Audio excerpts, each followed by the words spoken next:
What is up, guys, and welcome back to another Crypto with Leo YouTube video. Now, today, as you can see, we're going to be diving into a lawsuit update, that being to do with the current lawsuit ongoing between the SEC and Ripple. This obviously being over whether XRP was sold as a security.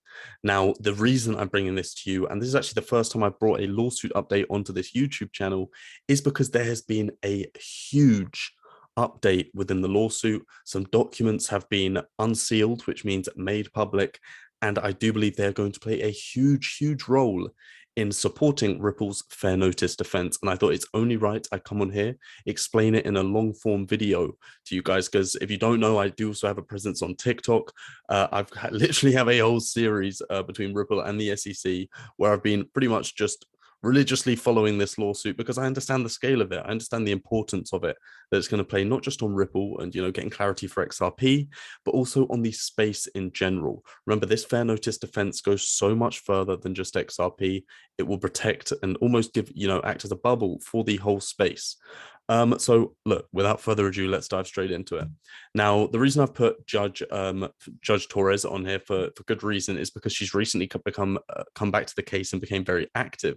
Now, reason she stepped away for a bit, or not so much stepped away, she just didn't have as much of a presence, is because Judge Netburn was actually taking control, and that's because Judge Netburn was very much more in charge of the discovery phase, which is what we've been in for months now, seeing as the SEC have just continuously got extension after extension after extension. And if you notice, I said it 3 times because that's how many extensions they've had.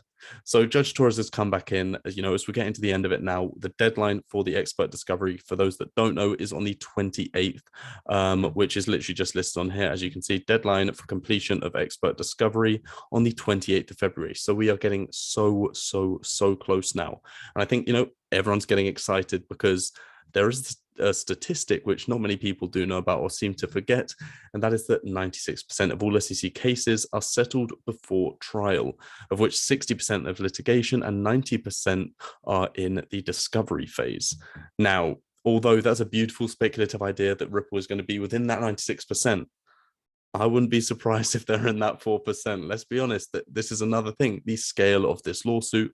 Furthermore, this is pretty much the beginning of regulating, giving crypto in general some form of clarity. So they're not going to be they're not going to be pushed away easily. Let's put it that way. Now, seeing this and understanding that, we are coming to the end of discovery, both parties are going to be very keen on, unloading as much data, as much information, as many things as they can into the courtroom before it ends, and that makes sense. Now, one of the good things that we have seen since Judge Torres returned is that she has been unsealing documents left, right, and center. And once again, for those that don't know, in legal terms, unsealing simply means making documents public. And in her case, she did release some for the SEC a couple weeks ago. And if you did watch that video, which I made on TikTok, I literally said in that, I do anticipate that we are going to see her beginning to unseal some documents that support Ripple, because the documents she first unsealed very much supported the SEC.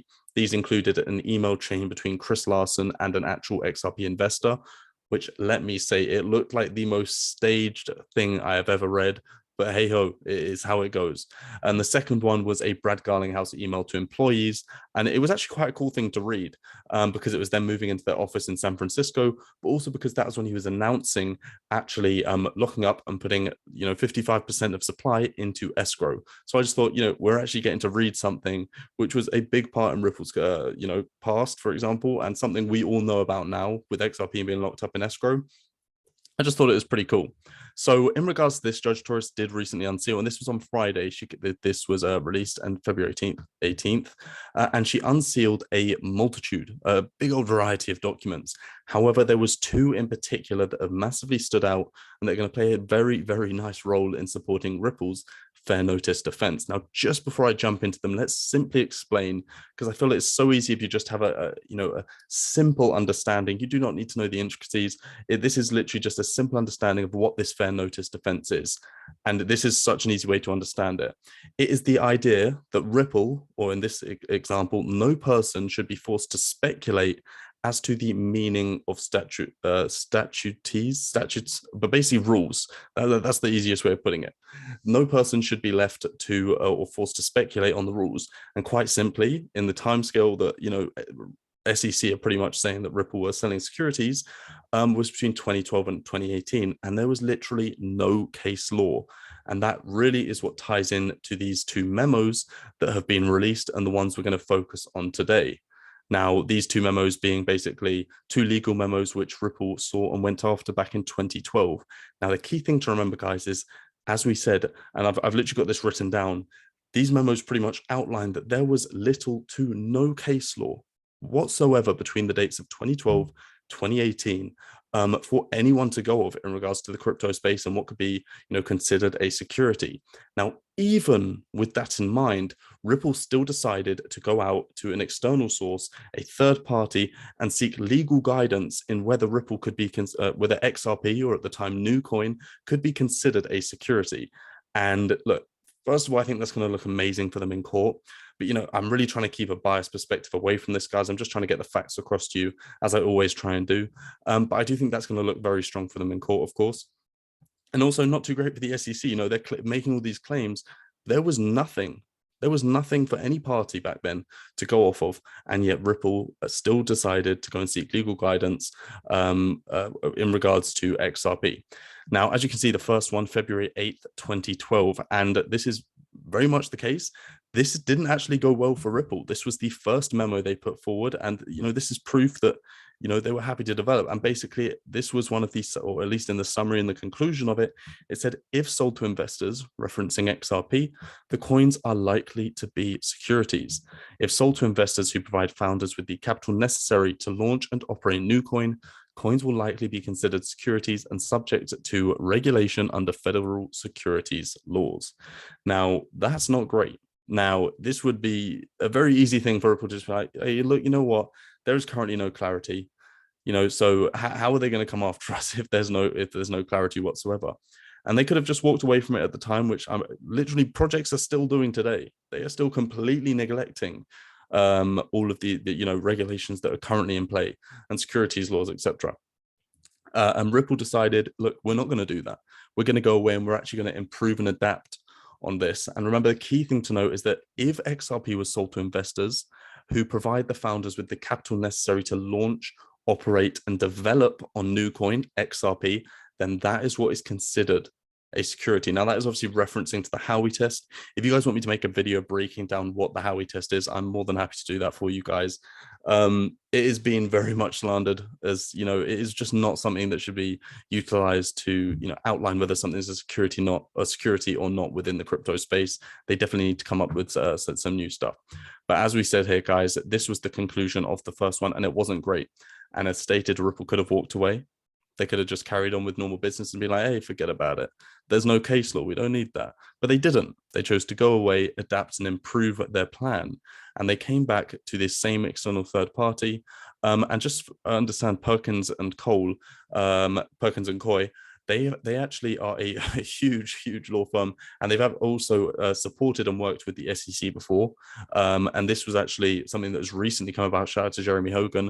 If you don't know about Jeremy Hogan, you need to, guys. Got one of the best, he's a natural attorney, so he knows what he's talking about. I'm simply just relaying a lot of information and just things that I take from it. But Perkins and Coy, they have actually worked with the SEC and supported in helping, I don't know to what extent, at the time of Bill Hinman's speech in 2018. Now let's get back into it. But I just wanted to give basically Perkins and Coy some credibility so you guys understand, what role they kind of play. So as you say, they came back months later with a revised plan. That is October the 19th, 2012. Remember, the first one's February the 8th, 2012. And simply what they did, remember that it's if you sold it to normal investors, retail investors, and that's how you funded your project, which we're seeing so many projects doing today. That's why you've got to be careful, guys. Then that is really not the way you want to be going about it. And I've got this written down because I didn't want to get it wrong. Ripple, in fact, took on board all of the findings from the first one and came up with a revised business plan. The new one meaning not to make the sales of XRP to retail purchasers, only to wholesale exchanges, and focus on gaining private equity for funding and development. So they completely took out the picture, the retail investor aspect, which is where you utilize retail investors, whether that be through just doing an ICO, etc., and just taking that funding and then developing your own project. They completely scrapped that, and they thought, no, we'll sell to wholesale exchanges and then focus on private equity. And that's exactly what they did. And this was the conclusion right here. So we've got it on page 4, which is just here. Although we believe that a compelling argument can be made that Ripple credits do not constitute securities under the federal securities laws, given the lack of applicable case law, we believe that there is some risk, a small risk, as it says here, albeit that be small, that the Securities and Exchange Commission, SEC, disagrees with our analysis.